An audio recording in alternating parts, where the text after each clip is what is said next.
Welcome to Western Water Weekly. We're glad you're here. Let's dive into the stories shaping water, policy, and drought across the West.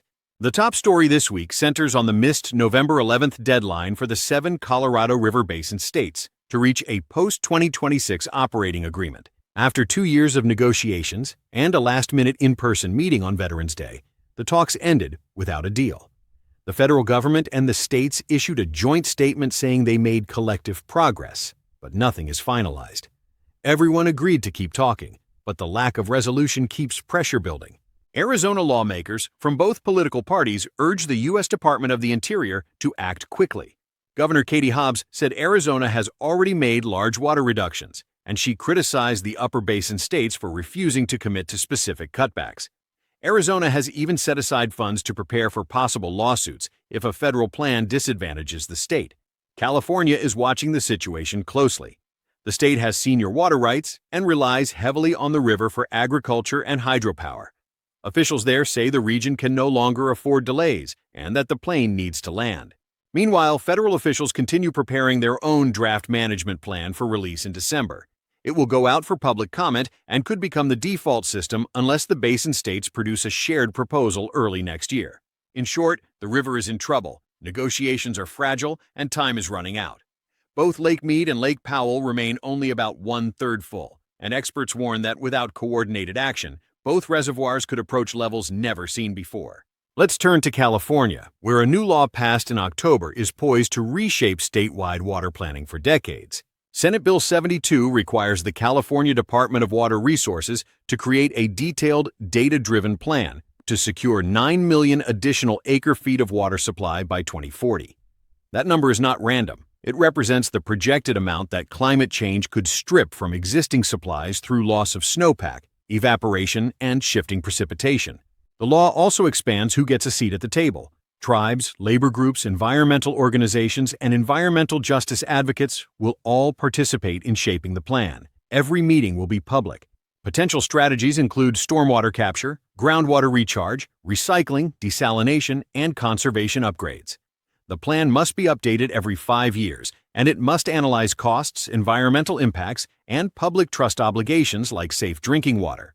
While the law does not include new funding yet, it forces the state to take a long look at how much water it will have and how much it must create to keep people, farms, and ecosystems functioning in a hotter climate.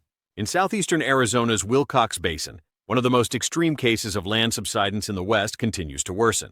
Decades of heavy agricultural groundwater pumping have compacted the aquifer system so severely that some areas have sunk more than 11 feet since the mid-20th century. Even with recent wet years, the basin still loses more than 100,000 acre-feet of groundwater annually. Satellite data shows the land in some zones continues sinking more than 15 centimeters per year.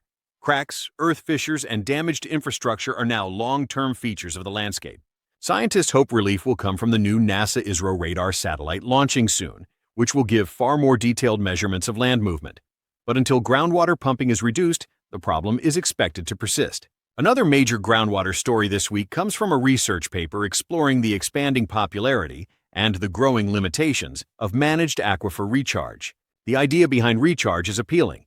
Store excess water underground during wet periods so it can be used during dry years. It is cheaper than new surface reservoirs and avoids the evaporation losses that plague open-air storage. But the research team behind this paper warns that many regions are relying on recharge more than they should.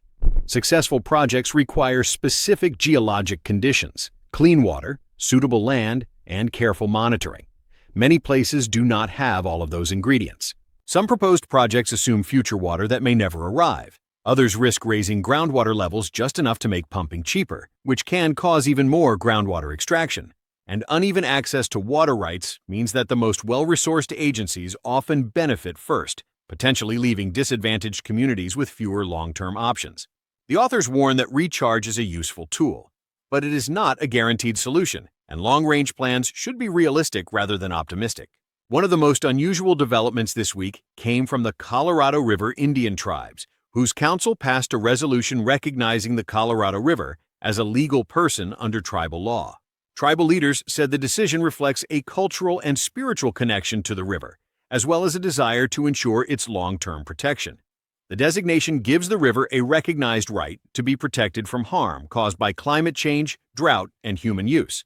Tribal attorneys are now drafting legal provisions that will determine how the river's rights are represented in the tribal code. The resolution does not change interstate water allocations, but it does add a powerful new voice, the river's own, to ongoing negotiations across the basin. This move places the tribe alongside indigenous nations in New Zealand, Canada, and the United States that have taken similar steps to protect rivers and ecosystems. We close with the U.S. Drought Monitor released November 13th, and it is another study in contrast. Northern California and the Pacific Northwest were drenched by multiple storms, with some areas receiving more than 5 inches of rain or mountain snow. Parts of Oregon, Washington, Idaho, and Montana all improved. But the Southwest remained mostly warm and dry. Arizona, Nevada, New Mexico, and Utah saw temperatures 6 to 10 degrees above normal, pushing soil moisture even lower. Colorado continued to dry in central and western counties, while Wyoming saw mixed conditions with expanding dryness along its eastern edge. Looking ahead, the National Weather Service expects several inches of precipitation in California, and possibly the first major storm of the season for parts of Arizona, Nevada, and Utah. The following week favors above normal precipitation for much of the West, but confidence varies by region. For details about these stories, or for freshwater news delivered every day except Sunday, visit western-water.com. Thank you for watching, and make sure to subscribe for next week's Western Water Weekly.